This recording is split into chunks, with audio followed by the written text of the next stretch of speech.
नमस्कार दोस्तों, कैसे हैं आप सब लोग। उम्मीद करता हूँ अच्छे होंगे, अपनी स्टडी अच्छे से कर रहे होंगे। दोस्तों, आज दिनांक 13 अगस्त 2026 को प्राइम एजुकेशन हब के इस यूट्यूब चैनल पे आप सबका स्वागत करता हूँ। चलिए दोस्तों, बिना आपका समय गवाए सीधे चलते हैं आज की न्यूज डिस्कशन पे। क्या क्या डिस्कस करने वाले हैं। सबसे पहले गुरु शरण दास जो कि एक इंडियन है, इनको एक अवार्ड मिला है, लाइफ टाइम लिबर्टेरियन अवार्ड। ठीक है, इसके बारे में बात करेंगे। सीएम राइज स्कूल्स क्या है और कैसे अलग है पीएम श्री स्कूल्स हैं। ठीक है, ट्रस्ट क्या है और अंतरिक्ष मिशन के बारे में और जानेंगे। इंडिया यूएसए के बीच में राजस्थान में एक एडवेंचर इंस्टीट्यूट बनने जा रहा है और कोटा के पंचगोरों के बारे में आज अपन बात करने वाले हैं।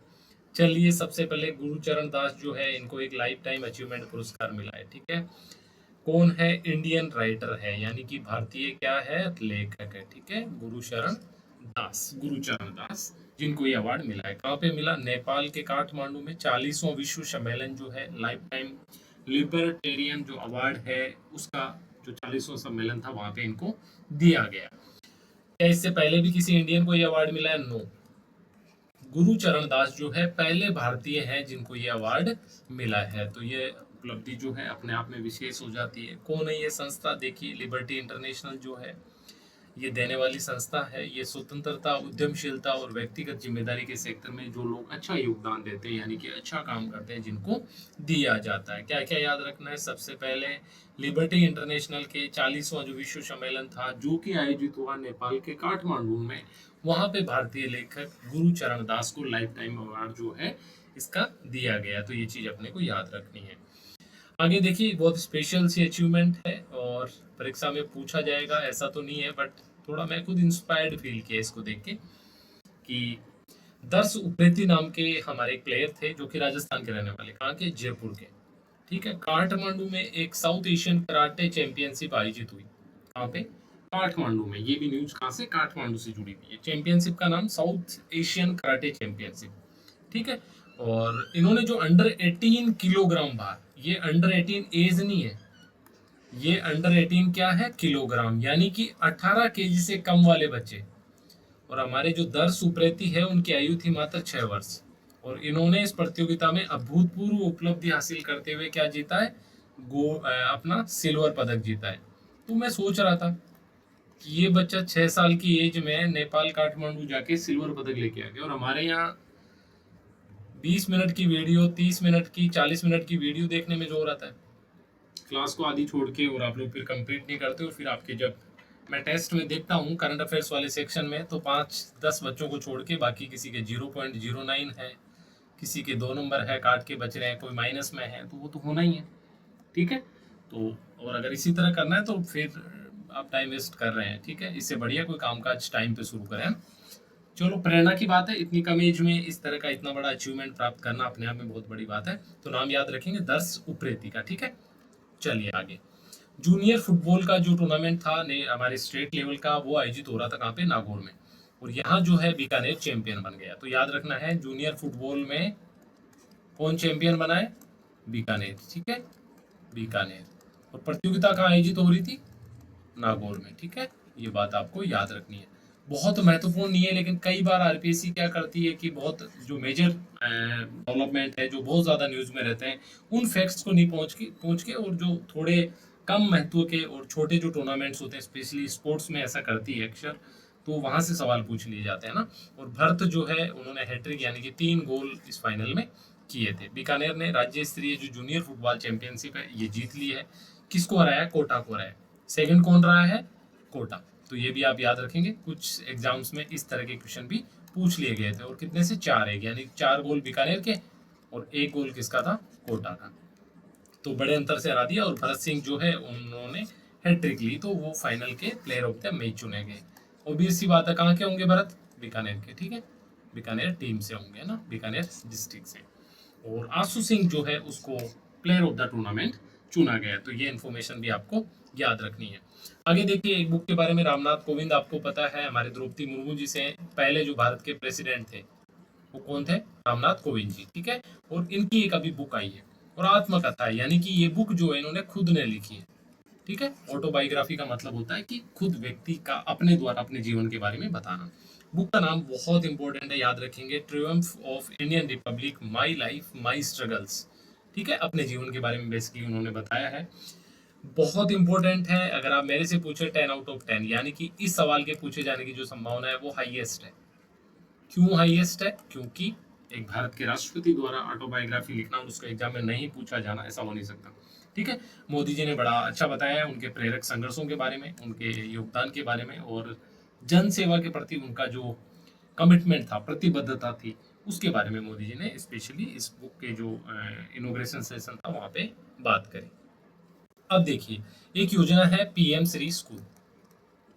ठीक है, क्या होते हैं पीएम श्री स्कूल? देखिए, बेसिकली जो गवर्नमेंट स्कूल है इनको ही सिलेक्ट किया जाता है। सिलेक्ट करने के बाद फिर यहाँ पे 1 CR प्लस का जो है फंड दिया जाता है और इनका डेवलपमेंट किया जाता है। कैसे होगा डेवलपमेंट? देखिए, पहली बात, जो फिजिकल इंफ्रास्ट्रक्चर है, क्या आता है फिजिकल इंफ्रास्ट्रक्चर में? जैसे कि रूम्स बना दिए एडिशनल, जो बिल्डिंग है उसको अपग्रेड कर दिया। ठीक है, तो इस तरह का जो सारा का सारा काम है वो किस में आता है? वो सारा का सारा काम आता है इंफ्रास्ट्रक्चर डेवलपमेंट में। दूसरी बात कि जो क्लासरूम मान लीजिए जहाँ पे चाक और डस्टर यूज होते हैं वहाँ पे डिजिटल क्लासरूम बना दिए। तो इस तरह के काम किसमें होते थे? पीएम श्री स्कूल योजना के तहत। और ये एक केंद्रीय योजना है और इसमें राजस्थान के कितने स्कूल सेलेक्ट थे अब तक? 649 जो स्कूल है राजस्थान के, वो पीएम श्री के अंतर्गत थे।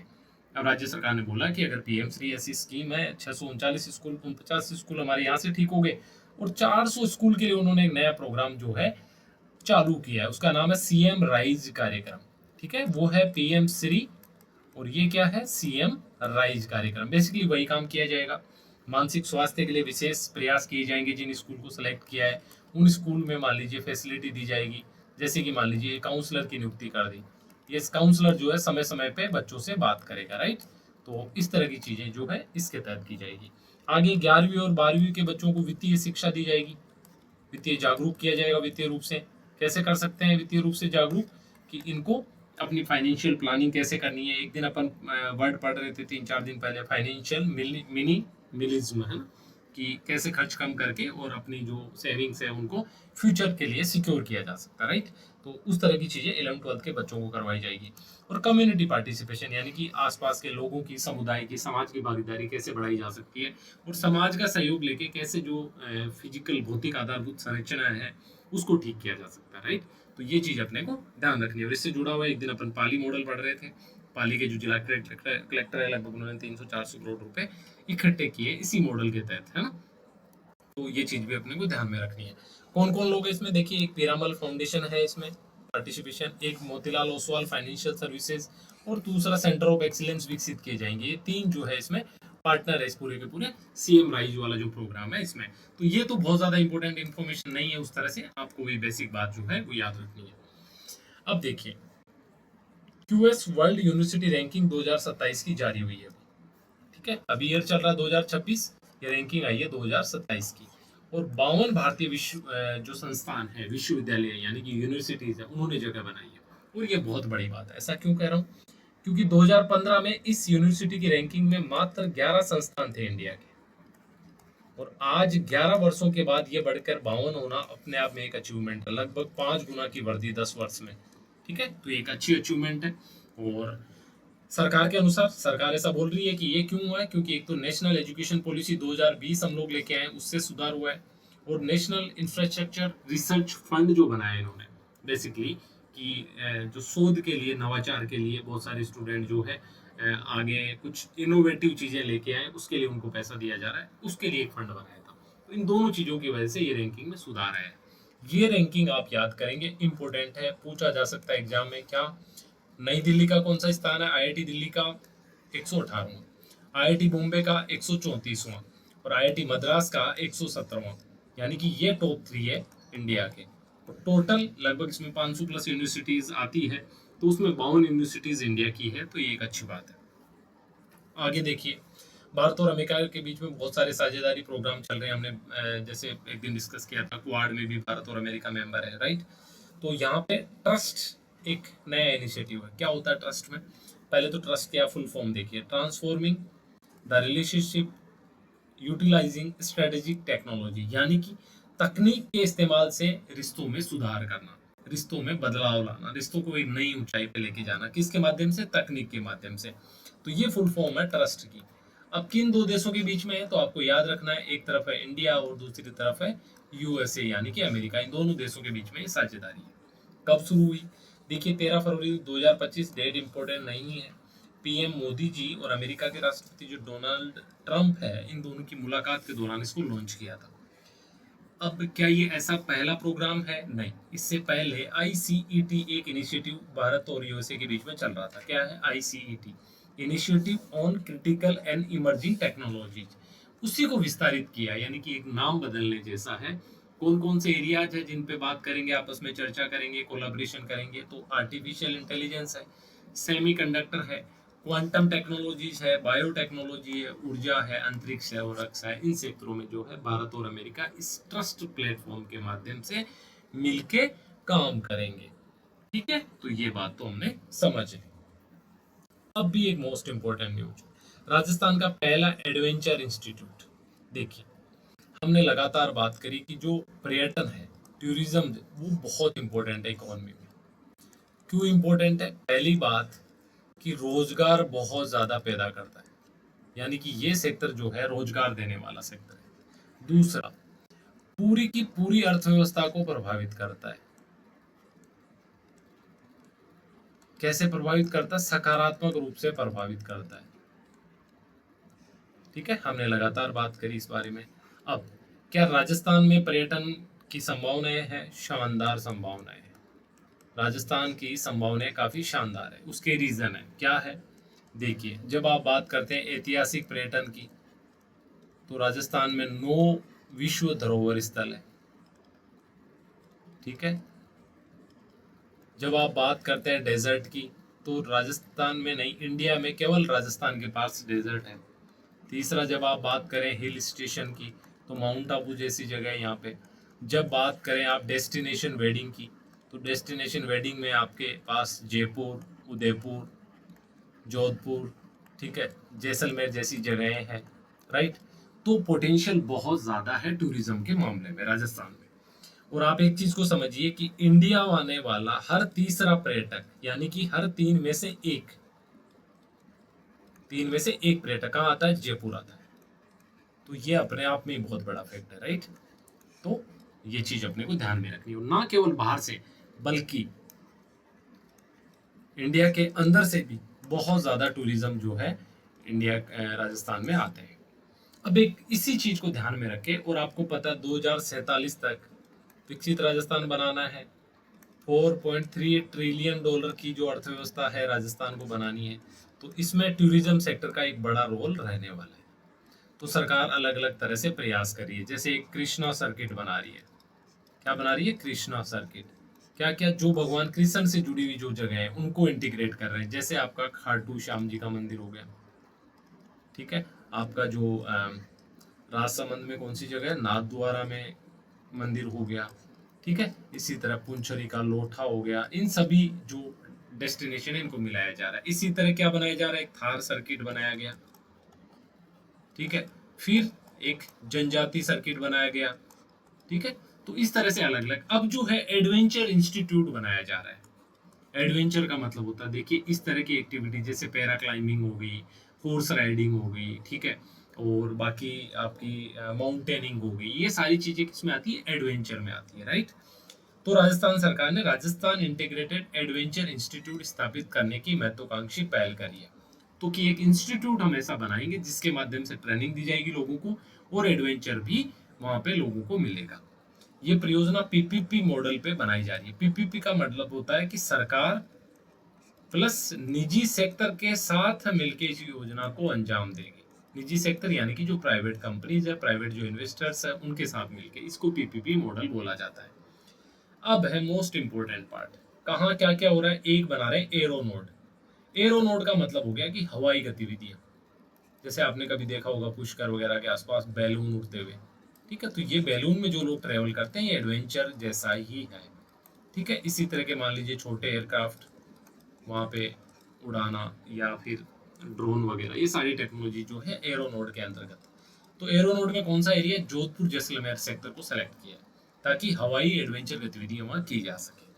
आगे जमीनी गतिविधियां यानी कि लैंड नोड, इसके लिए माउंट आबू वाला जो जवाई सेक्टर है, माउंट आबू और जवाई, यहाँ पे पर्वतीय और भूमि आधारित गतिविधियों के लिए इसको सेलेक्ट किया गया है।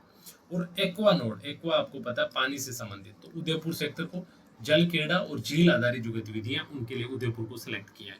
तो ये 3 ऐसी जगह है जहाँ पे ये इंस्टीट्यूट बनाया जाएगा। अब आगे आने वाले समय में देखेंगे तीनों को कैसे इंटीग्रेट करेंगे आपस में, लेकिन अभी इनिशियली आपको थोड़ा सा एक बैकग्राउंड मिल गया, पर्यटन सेक्टर क्यों इंपॉर्टेंट है, हमारी अर्थव्यवस्था में कितना बड़ा रोल है उसका, और एडवेंचर कैसे एक नया डोमेन जो है राजस्थान खोलने जा रहा है। क्या होगा इससे, देखिए एडवेंचर स्पोर्ट्स और प्रतिस्पर्धी खेल का निर्माण होगा। बहुत सारी गतिविधियां होती है, बहुत सारे स्पोर्ट्स ऐसे हैं जो एडवेंचर से जुड़े हुए होते हैं, और ये जो स्पोर्ट्स है ये ओलंपिक में भी है और सारी जो प्रतियोगिताएं वहां पे भी है। तो आपको पता है इसे, जैसे आपने देखा एक आइस स्केटिंग जो प्रतियोगिता हुई थी अभी, है ना, तो इस तरह की और भी बहुत सारी गतिविधियां हैं। आउटडोर लीडरशिप विकसित होगी लोगों में, और रेस्क्यू ट्रेनिंग भी यहाँ पे की जा सकेगी। रेस्क्यू ट्रेनिंग बेसिकली जो बचाव मिशन होते हैं उस तरह से। Adventure medicine, instructor development, corporate executive leadership, basically एक ऐसा इकोसिस्टम बनेगा, एक ऐसा पारिस्थितिकी तंत्र बनेगा जहाँ पे राजस्थान में ये सारी चीजें फलेगी फूलेगी। क्या लाभ होगा, देखिए युवाओं को, महिलाओं को, स्थानीय समुदायों की भागीदारी बढ़ेगी, इनको रोजगार मिलेगा, ठीक है। रोजगार के बाद यहाँ अलग अलग तरह के उससे जुड़े हुए जो उद्योग है, उद्यम है, वो भी विकसित होंगे। राष्ट्रीय अंतर्राष्ट्रीय प्रतियोगिताओं की मेजबानी भी राजस्थान को मिल सकती है, और इस तरह के जो अनुभव है उनसे इंस्टीट्यूट भी ग्रो करते हैं ओवर द टाइम, राइट। अब हमने पंचगुरु की लगातार अपन बात करें, आज कोटा के बारे में बात कर लेते हैं। कोटा की जब बसाउट के बारे में, दक्षिण में चंबल नदी जो है उसके किनारे बसा हुआ है कोटा, ये फैक्ट तो आपको याद ही है, बताने की जरूरत नहीं है। राज्य का तीसरा सबसे बड़ी आबादी वाला शहर है, ठीक है। इंजीनियरिंग और मेडिकल कोचिंग का हब है। उर्वरक संयंत्र यानी कि जो हमारे रासायनिक खाद होते हैं, इनके संयंत्रों में भी एशिया में बड़ा नाम कोटा का है। ये तो बेसिक बात होगी। अब देखते हैं पर्यटन में क्या चीज है कोटा की। देखिए चंबल पे एक रिवर फ्रंट बना हुआ है। बेसिकली रिवर फ्रंट होता है नदी के दोनों तरफ ऐसी संरचना, विशेष रूप से घाट के रूप में, इसको टूरिज्म के रूप में विकसित किया जाता है। तो लगभग ये 2 किलोमीटर से कुछ अधिक का एक एरिया है जो लंबा नदी के साथ साथ विकसित किया गया है, और भारत का पहला हेरिटेज रिवर फ्रंट है ना। तो वही पर्यटन स्थल के रूप में कोटा का है, ये तो आपको याद रह जाएगा। उपज आपको याद रखनी है क्या है, धनिया, ठीक है, धनिया आपको याद रखना है। वनस्पति कौन सी है, खेर, ठीक है। और उत्पाद है कोटा डोरिया, आपको पता है जीआई टैग इसको मिला हुआ है, सबसे इंपॉर्टेंट है, कोटा का फेमस है, तो ये उत्पाद हो गया। और खेल यहाँ की क्या है, कुश्ती है, ठीक है। तो ये चीजें अपने को याद रखना है। रिवर फ्रंट के बारे में थोड़ी सी, कि भारत का पहला हेरिटेज रिवर फ्रंट है। कहाँ से कहाँ तक है, कोटा बैराज से लेके नयापुरा पुलिया तक है, कितना 2.75 किमी, ठीक है। दोनों तटों पे विकसित है, 26 घाट है अलग अलग थीम पे तैयार किए हुए, और 9 प्रसिद्ध इमारतें जो वर्ल्ड हेरिटेज घाट उन पे बनाई गई है, और देश का पहला एलईडी गार्डन जो है वो भी यहीं पे है, ठीक है। तो ये चीजें आप पढ़ लेंगे, सिंपल बातें हैं। और आगे देखेंगे कोटा डोरिया, देखिए बारीक बुनाई का काम है, हस्तशिल्प का, जरी का काम, कलात्मक डिजाइन के लिए फेमस है, ठीक है। और वेस्टर्न कंट्रीज को भी काफी सारा यहाँ से एक्सपोर्ट होता है, यानी कि निर्यात होता है। खीर का जो पौधा है, पेड़ बोल सकते हैं इसको, पर्णपाती वृक्ष है, लकड़ी से कथा बनता है, आयुर्वेद में भी उपयोगी है। कहाँ कहाँ होता है, लाडपुरा में, सांगोद, रामगंज मंडी, ये सारी जगह कहाँ पे, कोटा में है, जहाँ पे ये पाया जाता है, ठीक है। तो इसको बढ़ावा दिया जाएगा। और धनिया तो आप सब जानते हैं, एक मसाला है जो काफी उपयोगी है, ठीक है। अब थोड़ा सा भारत के अंतरिक्ष मिशन के बारे में जान लेते हैं आपसे लगातार, बहुत ज्यादा इस पे स्ट्रेस नहीं लेना है आपको, थोड़ा थोड़ा याद रख लेना है कि कौन से मिशन का क्या काम रहा है। तो जो इंपॉर्टेंट मिशंस हाल के कुछ वर्षों के रहे हैं, पिछले 4-5 वर्षों के, उनके बारे में, ठीक है। तो सबसे पहला मिशन है चंद्रयान 3, कब हुआ लैंड, 14 जुलाई 23 से 23 अगस्त, आपको सिर्फ 2023 याद रखना है, बस इतना सा है ना, इतने से काम चल जाएगा। क्या हुआ था, चंद्रमा का जो दक्षिणी ध्रुव है वहां पे सॉफ्ट लैंडिंग करी थी। और अभी अचीवमेंट क्या है कि सल्फर की खोज अभी तक चंद्रयान 3 ने कर ली है, यानी कि चंद्रमा पे सल्फर के क्या मिले, अवशेष मिले। ये किसने बोला है, चंद्रयान 3 मिशन में जो हमारा प्रज्ञान और जो लैंड किए थे वहां पे, उनके नमूनों से ये ज्ञात हुआ है, ठीक है। सॉफ्ट लैंडिंग क्या होता है, मैं थोड़ा सा समझा दूं। देखिए हमारा एक प्लेनेट ये है, मान लीजिए दूसरा प्लेनेट ये है, ये हमारी अर्थ है, और ये हमारा मून है, ठीक है। अब यहाँ से कोई एयरक्राफ्ट गया, ठीक है, तो यहाँ एटमॉस्फेयर को पार किया, बहुत ज्यादा स्पीड में है, धीरे, वो जो भी प्रक्रिया रहती है, देखिए वो राउंड राउंड करते हुए फिर यहाँ पहुंचता है। तो वहां उस सतह पे धीरे से जाके लैंड होना, इसको बोला जाता है सॉफ्ट लैंडिंग। और इससे पहले हमारा जो चंद्रयान 3-2 था उसमें वही प्रॉब्लम हो गई थी कि लास्ट में जहाँ धीरे से जाके उतरना था वो स्पीड कंट्रोल नहीं कर पाए और वो पूरा खत्म हो गया था एयरक्राफ्ट, है ना। तो ये चीज इस बार नहीं हुई, चंद्रयान 3 में आराम से जाके हमने वहां पे हमारा जो मिशन था वो आराम से उतर गया। और वहां से जो नमूने भेजे गए उसमें ये पता चला कि सल्फर की जो खोज है, यानी कि सल्फर पाया जाता है चंद्रमा पे। उसके बाद फिर आदित्य L1 2023 में ही क्या है, सौर वेधशाला है, बेसिकली सूर्य के बारे में अध्ययन करने के लिए। एक्सपोसेट जो है 2024 में लॉन्च किया गया, किसके लिए, ब्लैक होल का अध्ययन करने के लिए। उसके बाद स्पेडेक्स ये 2024 में ही किसके लिए, स्वायत्त डॉकिंग प्रदर्शन के लिए। डॉकिंग प्रदर्शन क्या होता है बेसिकली कि मान लीजिए एक उपग्रह ऑलरेडी वहां पे है, दूसरा उपग्रह जाके उससे कनेक्ट करना, डॉक कर देना। डॉक का मतलब होता है कनेक्ट करना। और ऐसा करने वाला इंडिया कौन सा बन गया, दुनिया का चौथा देश बन गया जिसके पास ये तकनीक है, ठीक है। उसके बाद निसार जो है हाल ही में 2025 में लॉन्च किया गया, क्या है, बेसिकली ड्यूल फ्रीक्वेंसी रडार अर्थ, यानी कि ऊपर से धरती को ऑब्जर्व करना। अब आप सोचते होंगे यार इसरो इसरो इतनी बात की जाती है, इतना उपग्रह छोड़े जाते हैं, क्या फायदा है धरती पे, लोगों को क्या फायदा है। सबसे पहले देखिए कृषि पे फायदा मिलता है, क्या, फसल का अनुमान इसमें लगाया जाता है। अब देखिए आप एक गांव में रहते हैं, आपको सिर्फ अपने गांव के बारे में पता है, या हो सकता है आपने सर्वे किया पूरे जिले के बारे में, लेकिन पूरे देश के बारे में ओवरव्यू। लेकिन एक व्यक्ति, मान लीजिए ये कंट्री है इंडिया, इसको ऊपर से एक उपग्रह के माध्यम से देखा जा रहा है, तो उनको पता है कि हाँ इतने से एरिया में बुआई हुई है, यहाँ पे फसल अच्छी है, यहाँ पे जो है कम बारिश से नुकसान हुआ है, यहाँ पे ज्यादा बारिश की वजह से नुकसान हुआ है ना, तो तमाम चीजें उससे पता चलती है। इसी आधार पे प्रधानमंत्री जो फसल बीमा योजना है, अब वही हमने बात करी थी, रमेश जाके बोलेगा कि मेरी तो पूरी फसल खराब हो गई है, लेकिन जब सैटेलाइट से देखा जाएगा तो पता चलेगा रमेश के तो बहुत अच्छी पैदावार हुई है, तो रमेश को वहां से कुछ नहीं मिलेगा। वहीं दूसरी तरफ कि रमेश को वाकई में नुकसान हुआ है, तो अधिकारी उससे छिपा नहीं सकते उस बात को, तो इस तरह से फायदा मिलता है, ठीक है। फसल बीमा, मौसम का अनुमान समय पे मिल जाता है। आजकल आप देखते होंगे, आप भी सुबह निकलते होंगे तो मौसम देख के निकलते होंगे कि बेसिकली क्या है, आज कब तक बारिश होने वाली है ना ये बात। तो आपदा प्रबंधन, जब बाढ़ वगैरह आती है, भूस्खलन की घटनाएं होती है, इनका अलर्ट, और एक एटलस विकसित किया है बेसिकली जीपीएस के माध्यम से ही, ऊपर से ही उपग्रह के माध्यम से, जिससे कि अलग अलग जोन में बांटा गया है कि कौन सी जगह इस तरह की घटनाएं होने की संभावना ज्यादा है। आगे देखिए मनरेगा और इस तरह के जो काम होते हैं इनकी जियो टैगिंग की जाती है ऊपर से कि अच्छा यहाँ पौधा लगाया है, तो आज से साल भर बाद भी इस काम को जो है रिव्यू किया जा सकता है। ये सारा किसके माध्यम से, उपग्रहों के माध्यम से। अब हल्की सी बात की भविष्य में और कौन से मिशन आने वाले हैं, देखिए गगनयान आने वाला है। क्या होगा, व्यक्ति इस बार अंतरिक्ष में जाएगा। कौन व्यक्ति जाएगा, इंडिया का व्यक्ति। क्या इससे पहले गया, नहीं, पहली बार। तो ये हमारा मिशन गगनयान है। एक वीनस पे हम मिशन भेजने वाले हैं। चंद्रयान 3 सक्सेसफुल रहा, 4 जाने वाला है। और उसके बाद लूपेक्स, या इसको चंद्रयान 5 भी बोला जाता है, किसके साथ मिलके, इसरो जो इंडिया की अंतरिक्ष एजेंसी है, जाक्सा के साथ मिलके। जाक्सा किसकी, जापान की अंतरिक्ष एजेंसी, इसके साथ मिलके, चाहे तो आप चंद्रयान 5 बोल दीजिए या फिर इसको ल्यूपेक्स बोल दीजिए, ठीक है। तो ये मिशन भी जो है नियर फ्यूचर में होने वाला है। तो आज हमने पुरस्कार एवं सम्मान के बारे में बात करी, गुरु चरणदास के बारे में, खेल जगत के अचीवमेंट के बारे में बात करी, और थोड़ी सी आपको डांट भी खिला दी, और शिक्षा जो है सीएम राइज प्रोग्राम के बारे में, एडवेंचर इंस्टीट्यूट के बारे में, और थोड़ा सा हमने टेक्नोलॉजी के बारे में बात करी। तो ये थी हमारी आज की डिस्कशन। उम्मीद करता हूँ आपके लिए डिस्कशन फायदेमंद हो और आप अच्छे से अपनी पढ़ाई करते रहें। ध्यान रखिए अपना। जय हिंद।